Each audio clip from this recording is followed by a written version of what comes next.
Hello in TV land, it's your boy Freelancer Joe, ready to once again get cracking. That's right, guess who's back? Back again. Guess who's back? Tell a friend. Yes, Freelancer Joe got his internet back. Thank goodness. Sorta thank goodness. I'll blab on about that in just a little bit. Maybe I'll blab on about it right now. For a while there, I thought that I was going to have another placeholder video, or not a placeholder, but because placeholder indicates that I was going to eventually replace it. A scab video? I guess, yeah, a scab video. But Verizon, to their credit, got things worked out. Although, kind of against their credit, I would say, I was kind of mentally preparing myself for another scab video. So when I finally got to a place that had internet connectivity, not in my apartment, of course, I went online to check the status, and Verizon does have some pretty cool tools. I mean, you go log in your account, and then they can check the status of your router, and you can also check whether or not there are any outages that they know of. And as it turns out, they knew there was an outage in my area. And when I checked this morning, they had projected that it should have been back, connectivity should be back by 4:30 this afternoon, Tuesday the 18th. But then just before I left work, I checked again, and then they pushed it to Wednesday morning at 8:30. So I had to mentally prepare myself to do another scab video. I suppose it really doesn't surprise anybody that I mostly wing these videos. There is no script. But generally about an hour before I start recording, I kind of throw together mentally a rough outline of what I want to get done. You know, kind of what my intro is going to be about, and then what the bulk of my content is going to be. So naturally, my scab video was going to be me ragging on Verizon, but yeah, can't do that because they got it all worked out. Although I can sort of rag on the fact that the outage even occurred, because as far as I can tell, we just had rain. I mean, not even thunderstorms, not even what I would consider heavy rain, just rain. So that's a bit iffy. And then that completely threw me off my game yesterday. So much so that, after I recorded the video and couldn't upload it, edited it, but, couldn't stream any videos, couldn't play any games. In fact, I had so much pent-up mental energy, not physical energy, because I did my training, but so much pent-up mental energy that I actually had insomnia for most of the night. So that really wasn't cool. And if I'm dragging just a little bit today, right now, well, that's because I was mentally prepared now for a 15-minute scab video. And not quite in the right mind for a full-length Freelancer Joe video. Plus, I really don't remember. Well, I do remember where I left off, but I'm going to be winging it even more so than normal.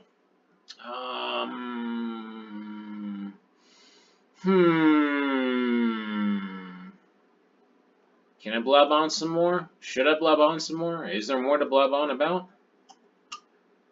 Probably.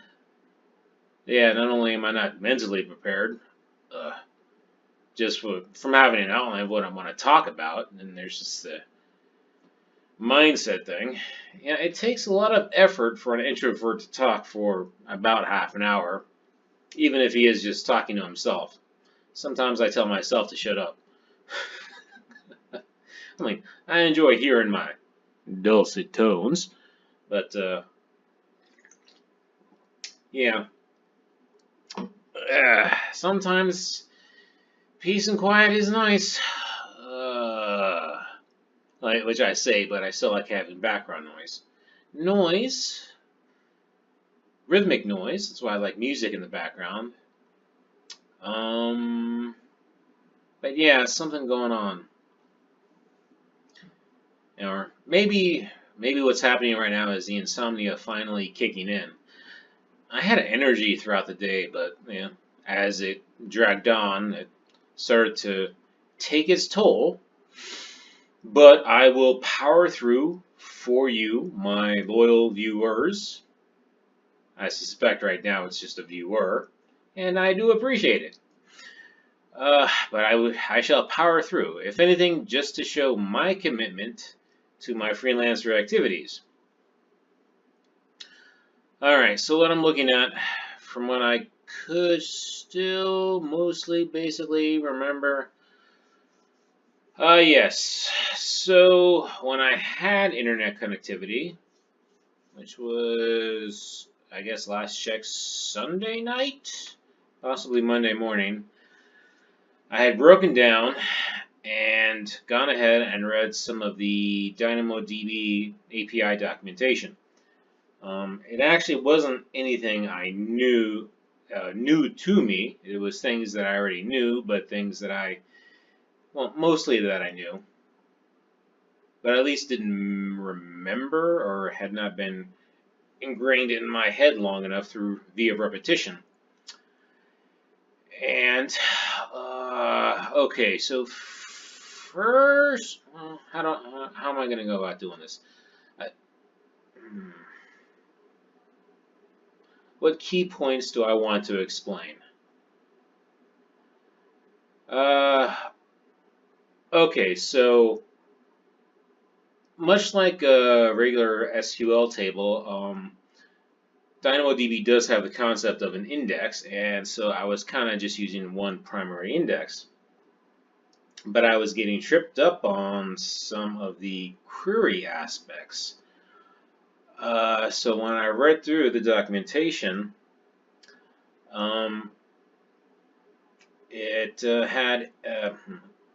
it clicked in my memory that there was such a thing as, I don't know if they call it a compound key per se, but it basically is in SQL talk a compound key. You have your primary partition key as well as a sort key. And so when you do queries, you specify, was it the partition key and the sort key? I think. Anyway, that helps. So what does that mean? Well, let me go ahead and shrink myself down. Doing it again. It never does that. It never does that on the what am I calling it? My warm-up video. My short 5-second video where I test to make sure that the mic is recording. Alright, no, there's escape. Escape. Escape. Did you escape? Okay, good, escaped.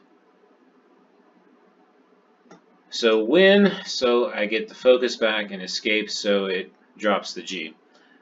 Alright, so let's take a look at DynamoDB.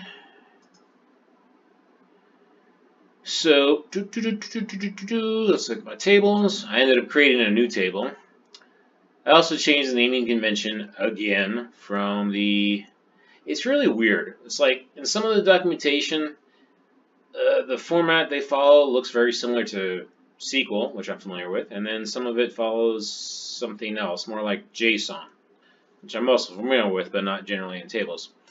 So I created another table, and I should have called it Bravo, but Dynamo Demo Bravo. And so if we look at it, meow. Alright, so this looks very similar to my other table. We have a value type string and a value type number. So these are columns. One I have for number values, one I have for string values. And Dynamo can also take blobs. No, binary, sorry. And this is, the primary key and the sort key. And together they're kind of a compound key, right?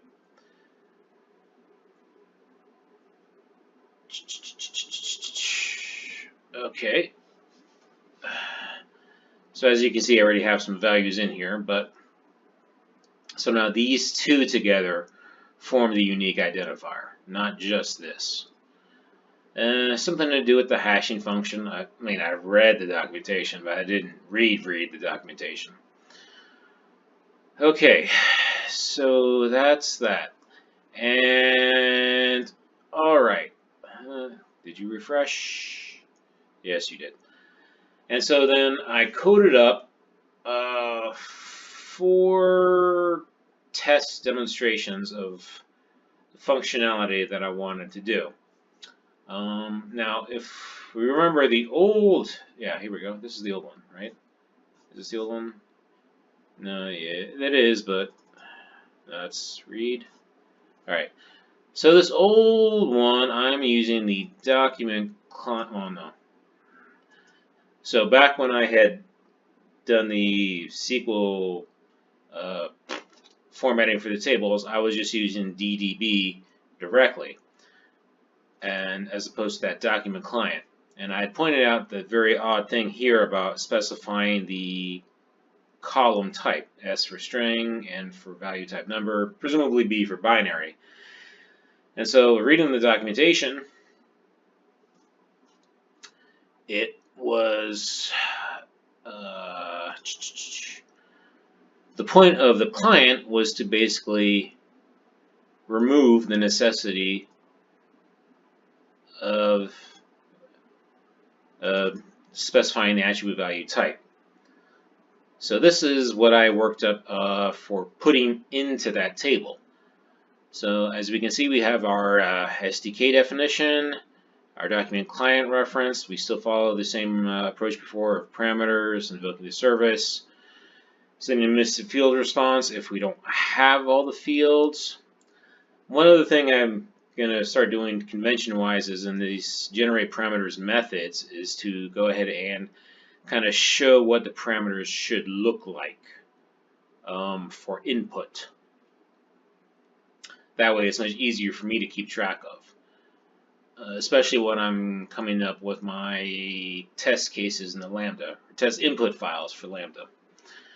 So the response is that, and here I just go ahead and specify the attribute columns. I don't have to specify the type, the values, and then the invoke is still exactly the same. So this is the put, which is what the write was. So I'm going to go ahead and just put this entire thing here. And I put these separate test cases. We got get, put, query, and update in temporary files because I wanted to go over them with you before I put them in my files and create lambdas for them. So now let's go ahead and take a look at my lambda. Well, let's take a look briefly here. So we've got alpha with 1, 2, 3, and bravo 1, 1. And so in our lambda, in our write is the same as put. Let me see if I still have this old one. Or if this was the updated one. I'm gonna have to hum to myself because okay, right, we've got dot client response, good. Okay, that doesn't look right.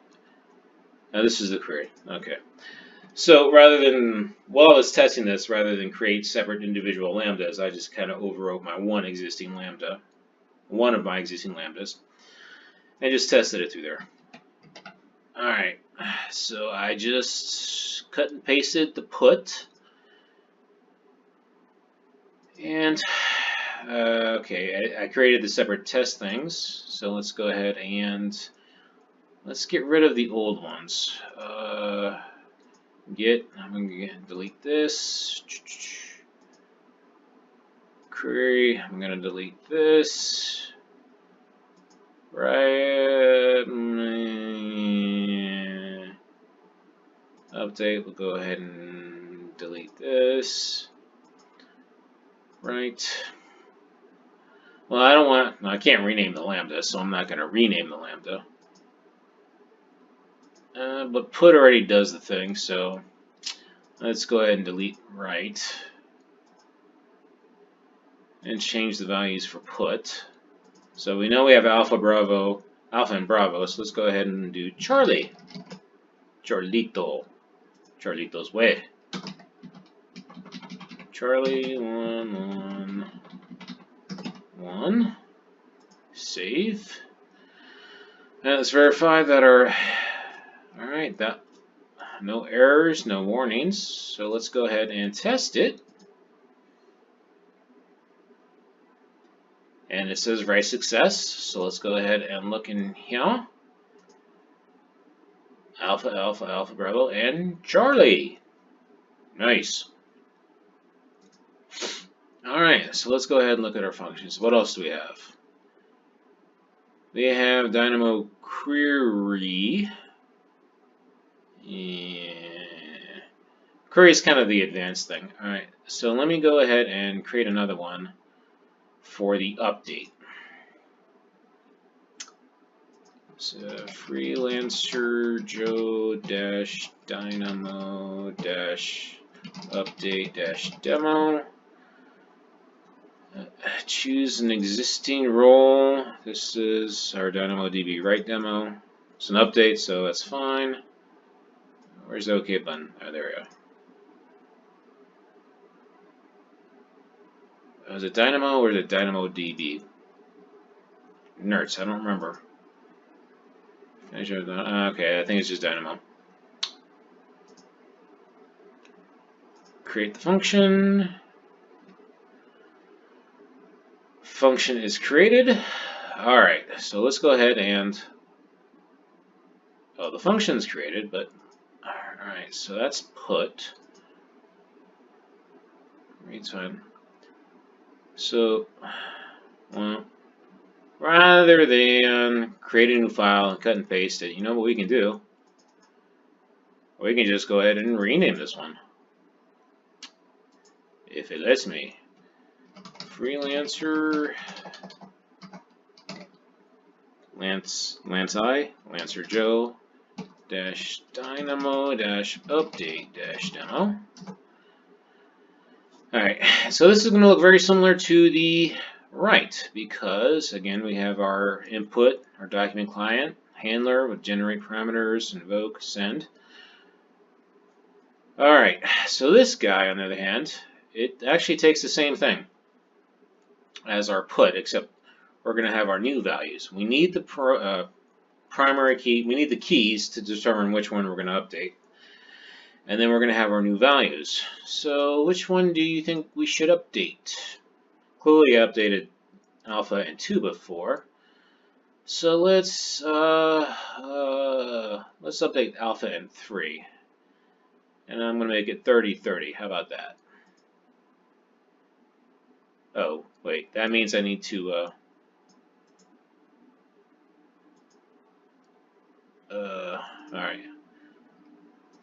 I'm jumping ahead. I'm bouncing around. Hello role template, event name is going to be, update. Control V, alpha, I said 3, right? 3. 30, string 30. So that's my test event created, but let's go back to the code and look through it. So, alright, here we go. We specify the key, primary key and the sort key, which is going to be alpha and 3 in our test case. And here's the update expression. So we set the value type number, which is the number column, and the value type string, which is the string column, to these variable values, and we define those variable values meow. VTN is value type number, VTS is value type string. And here's where the service gets invoked, and instead of the put, now it's update. So now let's go ahead and add that code. Yeah. Let's verify that no errors or warnings. Looks good. Save it. Test it. Oh, we're missing fields. Oh, right. Duh. What fields are we missing, Joe? You just copied in the test things, right? Yes, I did, but my environment variable for the table name. Since I was reusing an existing one that already had that thing set, that environment variable set, demo alpha. I didn't bother doing that. Let's try that again.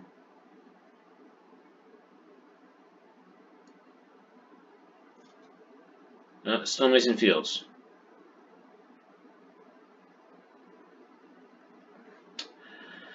No, it helps.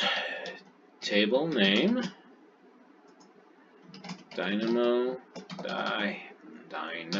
demo alpha. Save. Are you still there? Okay, there. Now it's there. Test it again. Alright, looks like we got update success, status code 200. Let's take a look in here. We're expecting this to become 3030. 3030. Nice. So that was the okay, that was update, and I did right. Nice. Okay, so now we have get. Get is for getting a specific record. I think record is the terminology. So again, first we're going to rename this to Freelancer Joe -dynamo -get -demo. All right, let's go ahead and create the lambda. Unless I already have a dynamo get. I think it's query. Dynamo. Oh, it's read. Is it read? I think it's read.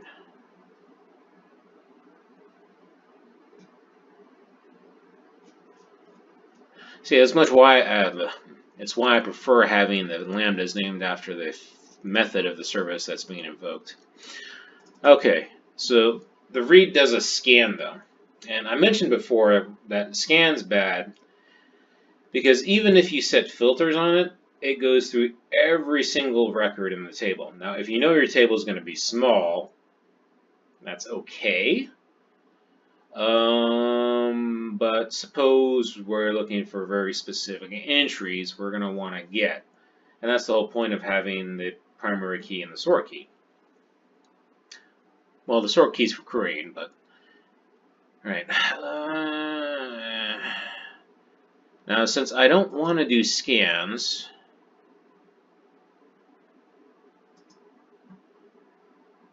in general...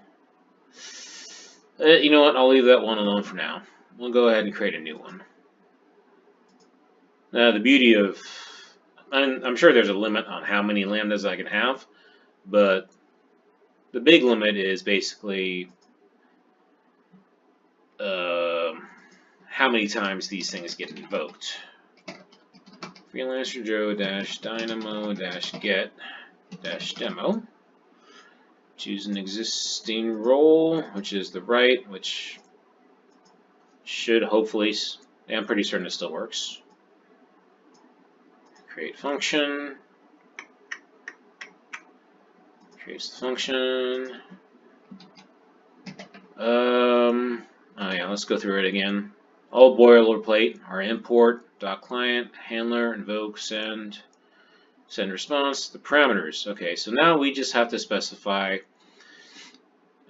basically the key index of what we're looking for.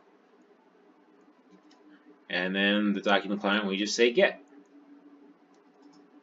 So first, let's go ahead and change the code. Save that. We'll set our environment variable. Did I add that? I bet you I might have accidentally added that in the... I'm thinking I might have actually added this here instead of correctly saving it. Save. We need to configure the test environment. Let me see, what do we want to get? I say we get Charlie. So this is my sample. I go here. Say Charlie 1. Charlie 1. Okay. Right. Create. This is the get. Any errors? No. Test. Get success. Item 1. Charlie 1. And you know what? Let's go ahead and change this to, what did I change? I changed alpha 3. So let's try alpha 3. I should see 30 and string 30.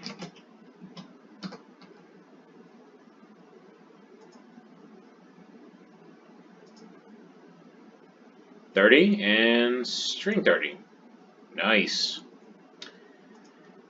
And so then the last one was query, which I believe I was working on before. Right. Oh, I think I was working on this one off camera. As you can see, it's still using the old DDB stuff. But